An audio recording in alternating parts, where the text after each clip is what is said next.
आपण पाहत आहात बार्शी टुडे यूट्यूब चॅनल। आता धनुष्यबाण उचलायचा की कमळ फुलवायचं? आगामी निवडणुका कोणत्या चिन्हावर? राजकीय गॉडफादर आता देवेंद्र फडणवीस यांना मानायचं की एकनाथ शिंदेंना गृहीत धरायचं? महायुती असली तरी प्रत्येक पक्षाचा सौता सुभा वेगळाच। प्रबळ राजकीय नेतृत्व असलेल्या राऊतांना घ्यावा लागेल निर्णय। नमस्कार, मी नीता देव। आपण पाहत आहात बार्शी टुडे यूट्यूब चॅनल। महाराष्ट्रातील विधानसभेच्या निवडणुकीने मोठी राजकीय उलथापालथ आणि जबरदस्त सत्तांतर घडवून आणलं। महाराष्ट्रात महाविकास आघाडीचं पुरतं पानिपत झालं।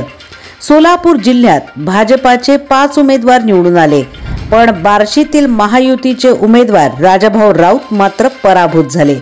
लोकसभेच्या निवडणुकीत धाराशिव लोकसभा मतदारसंघात निर्माण झालेला महायुती विरोधातला झंझावात राऊतांनी थोपवला, पण तो 54,000वरून 6,472 मतांपर्यंत रोखण्यात त्यांना यश आलं। पण कमी मतांच्या पिछाडीने का होईना ते पराभूत झाले। आपण पाहत आहात बार्शी टुडे यूट्यूब चॅनल।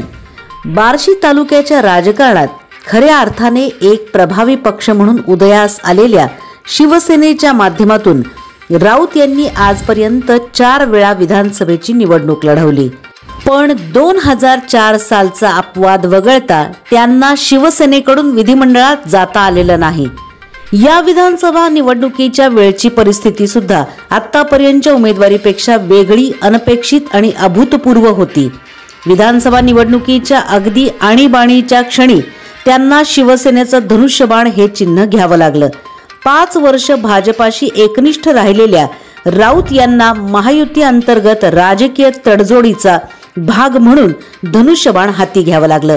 दस्तूरखुद्द स्वतः राऊत यांनी आपण भाजपाकडून विधानसभेची निवडणूक लढवणार असं जाहीर केलेलं असताना सुद्धा त्यांना शिवसेनेकडून लढावं लागलं।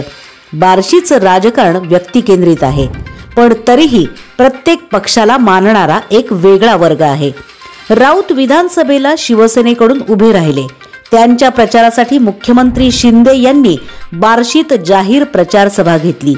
अतिशय भव्य, जंगी आणि विराट अशी मुख्यमंत्र्यांची ती सभा झाली।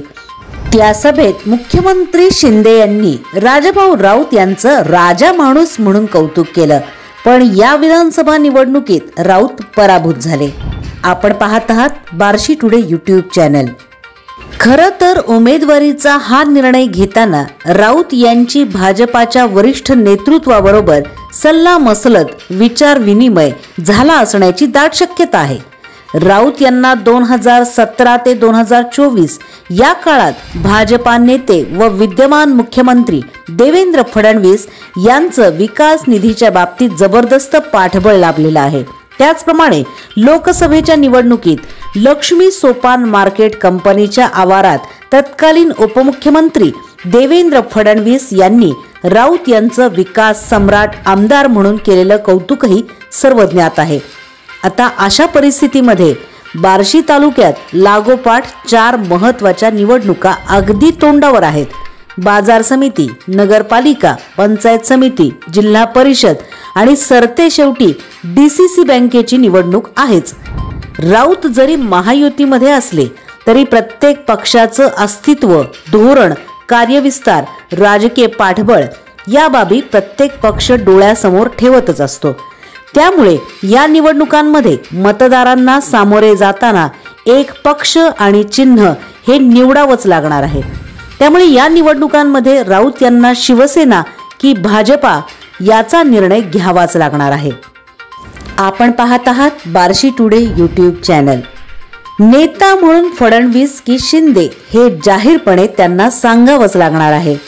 महायुती धर्म म्हणून फडणवीस, शिंदे आणि अजितदादांचंही सहकार्य राऊतांना लाभेल हा भाग वेगळा असला तरी राऊत यांना हा राजकीय निर्णय घ्यावाच लागणार आहे।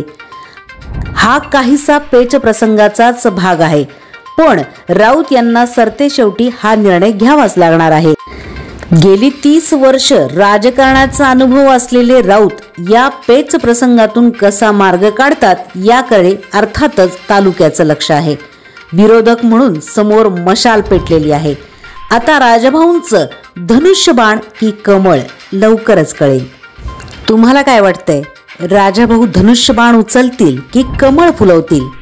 माझ्या बार्शी टुडे यूट्यूब चॅनलच्या कमेंट बॉक्समध्ये नक्की कळवा.